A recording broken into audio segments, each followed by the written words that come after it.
Traveling alone has its freedoms, but there's a shadow to solitude. I've driven across the United States more times than I can count. Back roads, highways, forgotten routes that seem to stretch endlessly into nothing. I've slept in my car to save money and time, always convinced I'd be fine. That nothing truly bad happens to people like me. But twice, I came face to face with what can happen when you least expect it. Twice, I nearly stumbled into what could have been the nightmare of my life. It was a weekend, cold and still. I was camped at an hour outside of Santa Fe, near Tesuque, with plans to leave at dawn for Texas. The forecast promised snow, and in my youthful wisdom, I figured sleeping in my Jeep would spare me the frost and hassle of pitching a tent. Somewhere in the dark hours of the night, I woke to the sound of gravel, sharp and sudden. My eyes snapped open.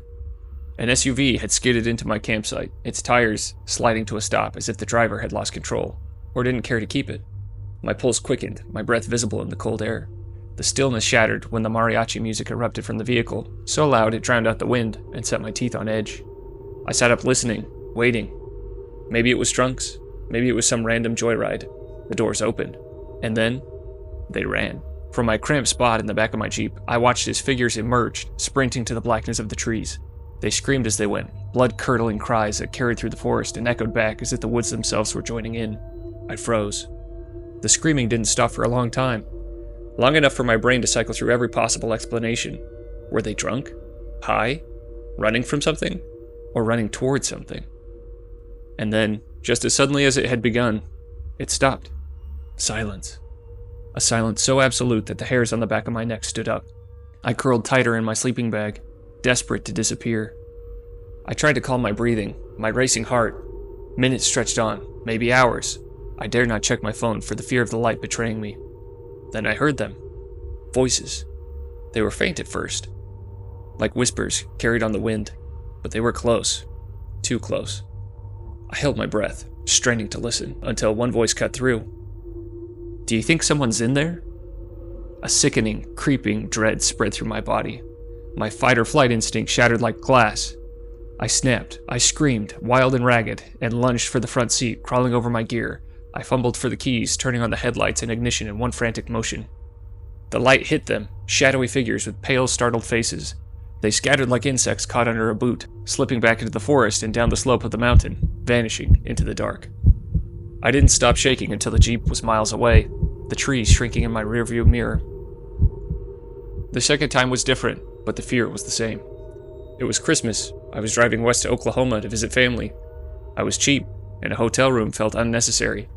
So I pulled off I-40 in Little Rock and found a hotel parking lot and tucked my Jeep behind the building where no one would see me. I curled up in the back to sleep, figuring I'd be safe enough. Somewhere, in the dead of night, a noise woke me. It was faint but deliberate, a steady, metallic sound, like someone trying to peel open a stubborn can. I opened my eyes and froze. Through the soft top of my Jeep, I saw movement, a shadow shifting against the faint light of the street lamp. Someone was outside. Someone was working the zipper. I stared, paralyzed, as the zipper's teeth clicked slowly apart, inch by inch. My brain screamed at me to move, to do something, but my body refused. My eyes darted to the small gap forming near the corner of the soft top, and then, a hand. A pale, thin hand slid through the opening, the fingers spider-like as they groped for something, anything, inside my Jeep. Adrenaline took over, my paralysis broke. My hand shot out and grabbed the closest thing, a heavy Coleman lantern, and with all the strength I could summon, I swung it down on the intruder's hand. The sound that followed, a dull, sickening thud, was almost drowned out by a scream. The hand jerked back, disappearing into the night. I didn't wait to see who it belonged to. I scrambled into the driver's seat, turned on the ignition, and slammed my foot on the gas. Tires screeched against the pavement as I shot out of the parking lot, my headlights catching glimpses of dark, empty streets. I didn't look back. I didn't stop for red lights, for gas, for food. Nothing. I drove 30 miles west, straight onto the highway, before I let myself breathe again. That was the last time I ever slept in my Jeep. The road to Queensland was long and winding, the kind of route that led through stretches of forgotten places. We weren't in a rush, taking our time, soaking in the landscape, but isolation has a way of creeping in on you when you least expect it. It was late afternoon when we pulled into a truck stop on a lonely highway, the forest looming dark and endless on either side. The place was deserted. No hum of conversation, no other travelers, just us and the trees pressing in. We decided to take a break, stretch our legs, and find a snack for my son. That's when we noticed the truck pull in behind us. It sat there for far too long. The man inside wasn't moving, just watching. He stared through the windshield, unblinking, with an intensity that made the hairs on my neck rise. I turned to my husband and whispered, "This guy's creeping me out. Let's go." We started packing up, but before we could leave, the door of the truck creaked open. The man got out. He was tall and wiry, his boots thudding against the cracked pavement as he walked toward us. Slowly, methodically. The kind of pace that said he's not in a hurry because he doesn't have to be. We slid into the car, hoping to pull away before he reached us, but we weren't fast enough. Suddenly, he was there. The man leaned into my husband's window, his face too close. "Got a cigarette?" he asked. My husband shook his head. "I only smoke rollies, don't have one rolled right now." The man didn't move. He didn't blink. Instead, he tilted his head just slightly, his lips curling into a strange, toothy grin. "I'll wait," he said. That was all, just those 2 words. But it wasn't what he said that froze me in my seat. It was how he looked at me. His eyes held a predatory gleam, scanning me like prey, and that grin? Unnatural. As though it belonged to someone who'd practiced smiling, but never got it quite right. The whole time his hand stayed out of view, tucked behind his back. The silence stretched out, pressing against us. Then, without warning, he leaned farther into the car. I could feel his breath on me, hot and stale. I opened my mouth to say something, anything, when a small voice piped up from the back seat. "Hi." It was my 2-year-old son. The man froze. For a moment, everything was still, so still I could hear the wind pushing through the trees. Then he jerked backward, almost stumbling over his own feet, his face twisted, his grin disappearing like it had never been there. Without another word, he spun on his heel and strode back to his truck. He didn't look back. He didn't wait for the cigarette. We didn't waste a second. My husband turned the key, and the engine roared to life, and we were gone. As the forest swallowed the truck stop behind us, my pulse started to slow, though the air in the car still felt suffocating. It wasn't until we were miles down the road that the realization hit us, sharp and cold as a knife. The truck stop. The forest. We'd been in the Belanglo State Forest. The same forest where Ivan Millet had buried his victims. Where search teams uncovered horror after horror, the echoes of his crimes still lingering in the soil. There had always been whispers, rumors that he didn't act alone, that one of his brothers might have been involved. I glanced at my husband, his knuckles white on the steering wheel. Neither of us spoke, but we were thinking the same thing. What if we hadn't had a child in the car? And what would he have done with whatever he was holding behind his back?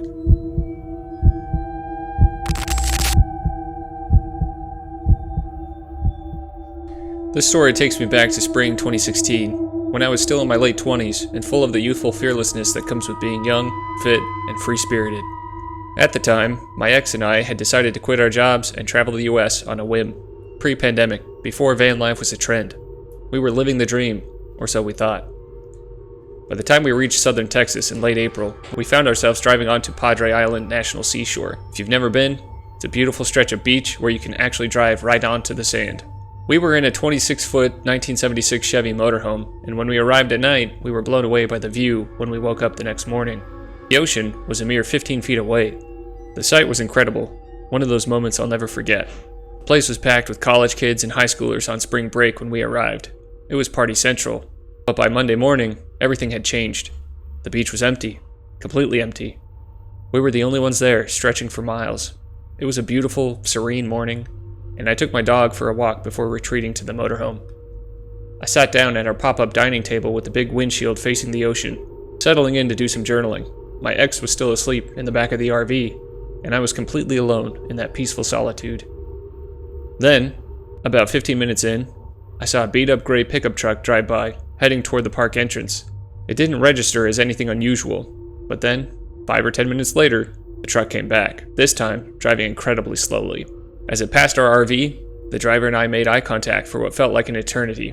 I don't know why, but something about the way he was staring, like he was trying to peer into our vehicle, made my skin crawl. But I brushed it off. I was in a free-spirited phase of life, and I didn't want to let my guard down over something so small. But then, he came back. This time, the truck didn't just pass. It pulled up directly in front of our RV, nose to nose, angled at 45 degrees, blocking us in. My stomach dropped. I could feel my pulse racing in my ears. Something was wrong. I screamed my ex's name and he bolted from the couch. I could hear the panic in my voice as I shouted. My ex, who was 6'5" and built like a bear, immediately ducked down to look through the windshield.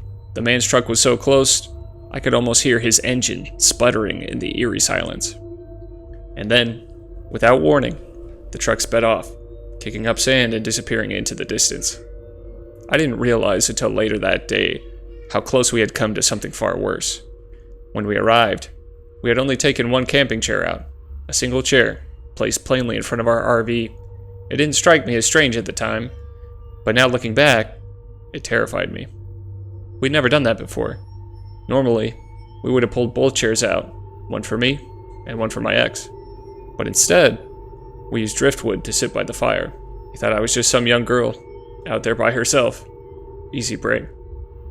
And now, almost 10 years later, I can't help but wonder what would have happened if my ex hadn't been there to scare him off. What if I had been alone, as he seemed to think? What were his intentions that day? I've never felt the same sense of invulnerability since. That encounter still haunts me.